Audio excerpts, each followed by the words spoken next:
And the psychological warfare part of it has been, in many ways, unwittingly, by ufology, has captured all the interest in this and created this myth of an alien threat and all this stuff that Werner von Braun warned about when he spoke to my friend Carol Rosin back in 1974 and said they're gonna launch an alien attack and it's all a lie and a threat from outer space, but it's to aggregate this sort of fascistic totalitarian power around the issue because that's the ultimate card to play.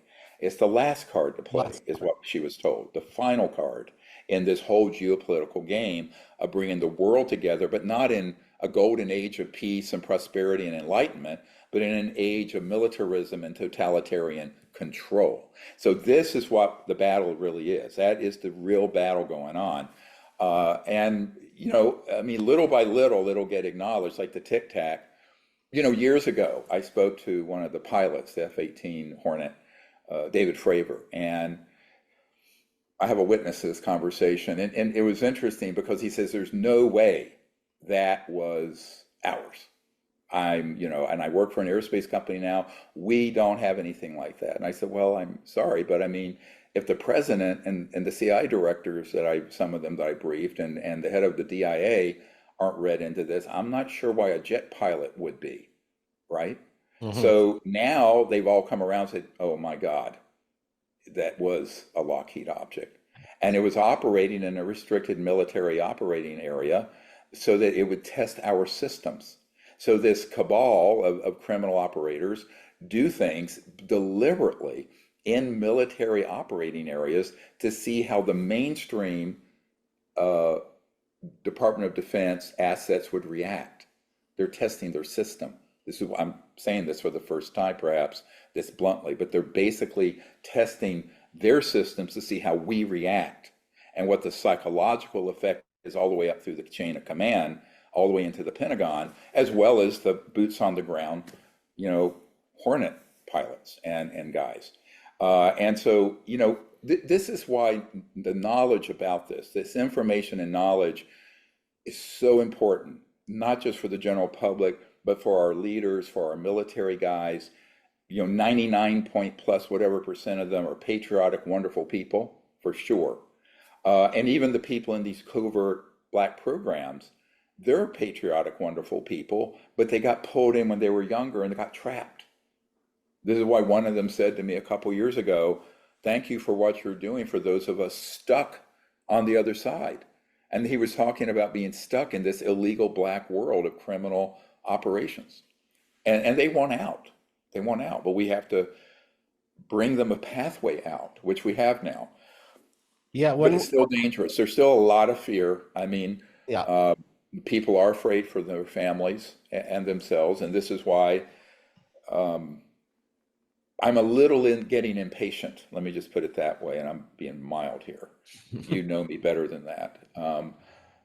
I'm about to break my leash about the foot dragging on getting some of these federal operations up to speed and actually moving on the information they have. They have it, they know it's real. For example, there are people, and I think there are some unwitting people involved with this who are providing false information or saying that I'm a Russian agent, like David Grush.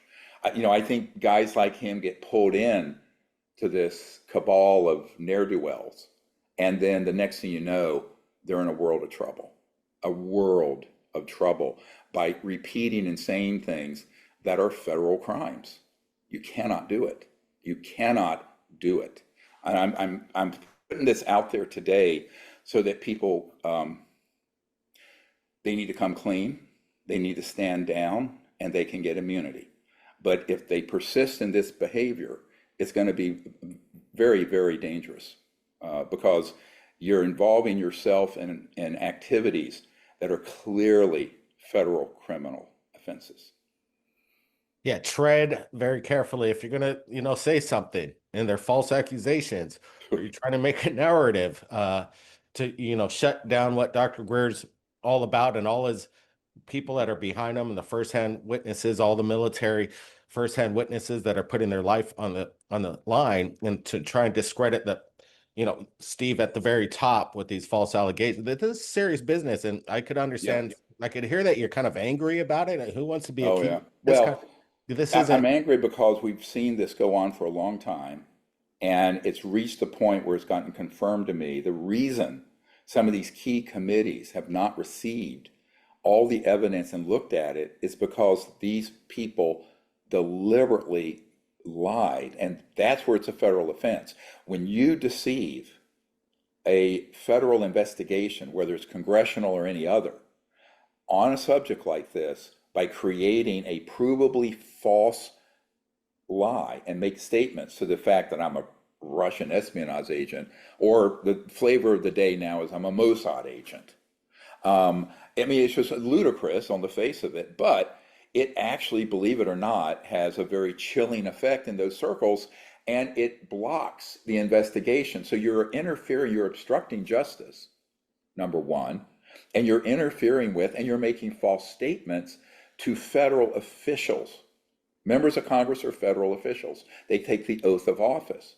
And there is a investigation going on in the Congress on this, and they have been gaslit and lied to and deceived.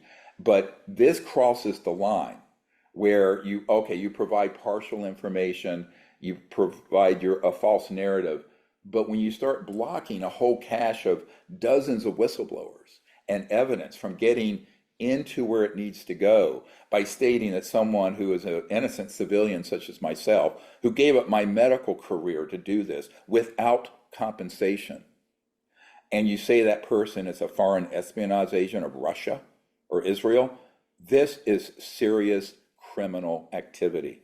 That's all I have to say about it. All right, let's take a look at a clip from Asymmetric Disclosure. And again, when you support and watch the documentary, it's supporting disclosure and getting the word out. Take a look at this. We are back with a Fox News alert. We're waiting to see how Israel responds to Iran's unprecedented attack this weekend. The IDF says this launch of so many missiles, cruise missiles, and UAVs into the territory of the state of Israel will be met with a response. World War III has never been closer than it is right now. Oh yeah, people are all talking about World War III and all that. Well, if we don't change the trajectory we're on, we're going to be in a big problem. And the biggest one is the fact that there are covert programs targeting ET vehicles, and those programs are jeopardizing the Earth for sure. The U.S. military shooting down a fourth unidentified high-altitude object Sunday. The military needs to have a plan to not only determine what's out there, but determine the dangers that go with it. We've warned of this for over 30 years. Werner von Braun warned about it. Since I spoke with you last, I was at two Western black sites where they have operations that are actively targeting and, in a sense, hijacking ET vehicles with some very high-tech systems, and then moving them into an area where they're struck with electromagnetic pulse scalar weapons. All right, that was with regards to World War III. We're talking about it. There's a lot of tension in the Middle East, the United States, Israel, all this military action, a lot of deaths out there. Mm-hmm. And we're on the verge of something that can be prevented. But in the documentary, you're stating that maybe, there's no guarantees in life, right? So either we do it now and get disclosure and fix this planet, or we might be in some big trouble here. I think we're in for major catastrophic consequences of doing nothing.